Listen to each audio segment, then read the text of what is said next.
সময়ে সংখ্যালঘু মুসলিম নেতাদেরকে আটক করার পরে তেনাদেরকে দমানোর চেষ্টা করছে এই শাসক দল।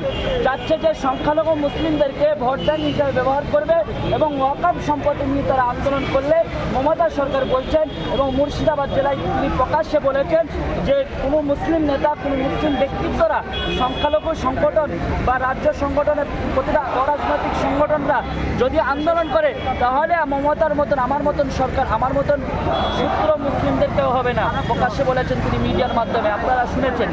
তাহলে সংখ্যালঘু মুসলিমরা তিনাদের স্বাধীনতা, তিনাদেরকে যদি সংখ্যালঘুরা ভোটের বেলায় যদি শাসক দল ব্যবহার করে তিনাদের ওয়াকফ সম্পত্তি এবং পরিযায়ী শ্রমিকদের বিষয়ে এসআইয়ের বিরুদ্ধে বিভিন্ন সমস্যা নিয়ে যদি তিনারা আন্দোলন না করতে চায় তাহলে কি তারা কি সংখ্যালঘু, তাদের একটাই অপরাধ, তারা কি সংখ্যালঘু বলে তিনাদের অপরাধ?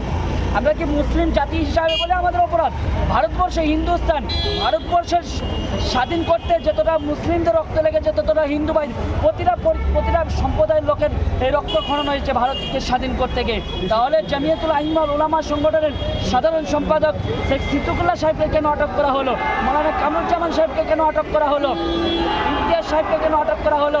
একমাত্র বিরোধী দলনেতা আইএসএফের নওশাদ সিদ্দিকী ভাইজানকে কেন আটক করা হলো? তিনারা তো রাজনৈতিক কালকে করতে আসেনি, তিনারা করতে এসেছে ওয়াকফ সম্পত্তিকে বাঁচানোর জন্য, শান্তি রক্ষার জন্য এবং শৃঙ্খলা বজায় রেখে আন্দোলন করতে চেয়েছিল। তেনাদেরকে কেন দমানো হচ্ছে?